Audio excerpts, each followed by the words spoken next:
self. And that's where that self-reflection plays a huge, huge part for people. Self-discovery. Mm-hmm. That's such a great term that I've never used. I love that. Use it more. I am. I'm gonna write that down. Like, it's really what it is I've had a lot more of aha moments recently within my personal journey, but then that's also a reflection of like how I treat my clients now. I understand that if they've had a stimulating and hard day at work, we're not going to do a super hard workout and burn their CNS out even more. Mm-hmm. Which is something I used to do to myself when I was younger. I just didn't understand, like, the nervous system is very important. But as I was saying, like, sometimes it's just like, maybe today we just need to move in a therapeutic way, because I do believe movement is medicine. And that is such a broad term. It's used a lot, but it's very true, because just the more mindful movement we can do, the more we move our joints correctly, that is talking to our nervous system in a good way. And I'm really big into like joint stuff. And so I've learned that like the first information that your CNS gets is through the joints, wherever that's the first information that goes to spinal cord.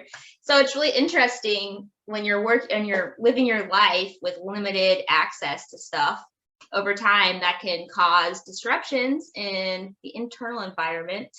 So I'm just going down a whole other rabbit hole of just how movement is medicine and everything is connected.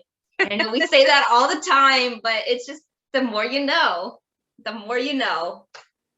Our podcast session is a journey in and of itself, Emma. So we're gonna let that journey go wherever it needs to go. Whatever topics need to be spoken about, we're just gonna let them manifest, and we're just gonna ride that flow. I feel like you are just like my spirit animal. I love that. Well, yeah, I think as for mindset strategies and like motivation, I should say, it's fleeting to summarize it. The discipline comes with repetition and trial and error. So what we've kind of discussed is just figuring out what works for you. It's okay if you don't do it every single day. You're not strict and rigid like some people like to show on social media. All right, this is your journey. And so yeah, that's my takeaway from that. Absolutely. We had some really great conversation about that. And my takeaway is definitely more personal, but needing to be a little bit kinder to myself about getting the things done day in and day out. I know I just went on this whole soapbox and it was so motivating, my speech that I just gave you guys. But, I struggle with it too. There are some days where I'm really good at my movement pillar, but some days I'm really bad at my nutrition pillar. And then some days I'm good at, nutrition and recovery, but I'm bad at my other ones. And so I definitely still need to work on it myself. So just one day at a time for me. Working on my buckets, as you said, making sure that my buckets get a little bit of stuff thrown in one day at a time. Yeah, I never actually said that to myself. I'm like, wow, if I were to actually, now that I said that, I'm going to start thinking of it that way. But I'm the same way as you, Mary.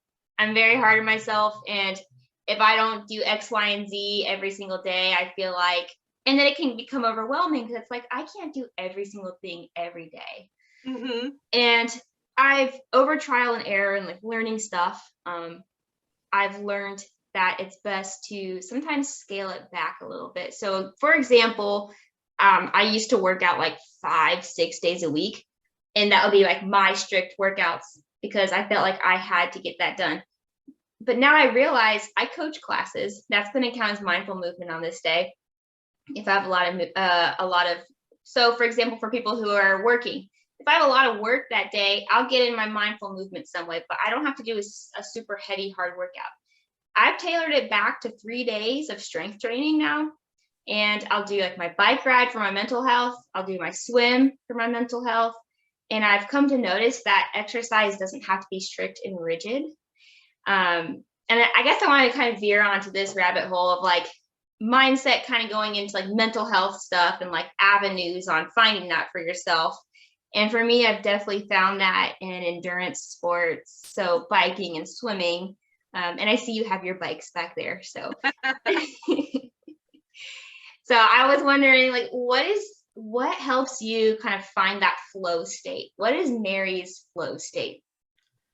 Okay, so I think you touched on a really key point about finding what brings joy for people through their mental health. And that I think that's something that I think people are getting a lot better at, of breaking the mold. But I think it's always presented or advertised as, you need to do yoga for better health, or like you need to do meditation for better health, or you need to go on long runs and find your runner's high, and that's good for mental health. And the truth of it is that it's going to be different for every person. And so, like you said, it's trial and error. And so there are some things that are just really going to click with you, and there are some things that, you're just going to say, this is crazy, I don't like it. That's okay. It's okay to have those kinds of feelings and emotions. You don't have to like everything. I know that I find the greatest joy and like the most relief in my mental health, two things. So doing activities with others. So whether it's with friends or family, I feel like I'm just getting connections. So I'm getting energy and connections from my relationships. So that always brings me joy. And then anything outdoors that I can do in nature. So again, me personally, like you said, going on a bike ride, going hiking. We also have kayaks. If we take the kayaks out, like on the lakes or the rivers, there is just something for me that is so serene about that. But it may not be any of those things for you. Maybe you really, really like your yoga class every Sunday morning, or maybe you get the most peace in the morning when you're walking your pet outside, or maybe you just find so much mental health when you get to spend a day with like, a niece or a nephew, and you just get to take them out to the park and let them run free. There's just so many things. And maybe sometimes it's not even connected to movement. Maybe that mental health comes from, like I said, just seeing friends and family. So there's just so many different outlets for mental health, and we just really encourage people to play with and find discovery within themselves of like, these are the things that really resonate with me. Yeah. And it's okay to understand that, there are some times where I don't get the relief or the satisfaction that I want from those things. Sometimes I'm like, all right, these are my tried and true. Like, I'm going to go outside, I'm going to go for a hike. And then, maybe I'm just still miserable because of it. So maybe that's not what I needed. So it's just, you just got to figure out what works for you. And I feel like, just playing with as many different things as possible, trying as many new, I feel like novelty is definitely a really good thing for people as well. Try something that you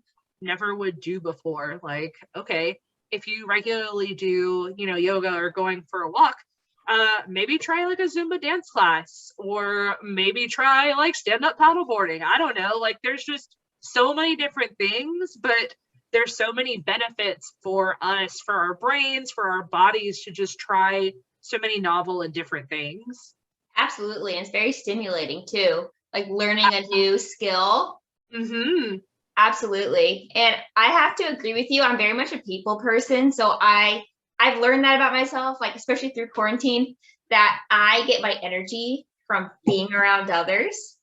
And so it's a very hard time for me when I was, when quarantine first started, and I'm like, oh wow, like I really need to be around people. So trying to build that stimulation and energy for yourself. And I guess I'm not saying I don't want to say I'm happy that it happened, but if it never happened, I wouldn't know that to the extent that I do now about myself.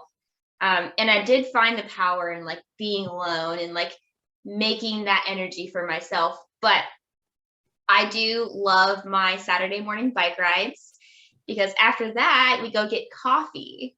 So it's great. And, you know, I think the power in a ritual that you look forward to, it's every Saturday, you know, when the weather starts to get nice, we'll go out, we'll go on our nice long bike rides, come back, get an iced coffee, hang out. That's my happiness. That makes me a better human. That makes me better at humaning. And I think that we all need to keep trying stuff, like you said, to see what makes us a better human. And yeah, definitely trying new things. But then it comes down to also being able to give yourself rest, which is another thing a lot of us struggle with. And it maybe none of those activities bring you happiness at that day, at that point, because you need to rest. And it is okay to rest. And I know probably everybody needs to hear this and needs like the validation, like, hey, I can take a 20, 30-minute nap and the world's not going to fall apart.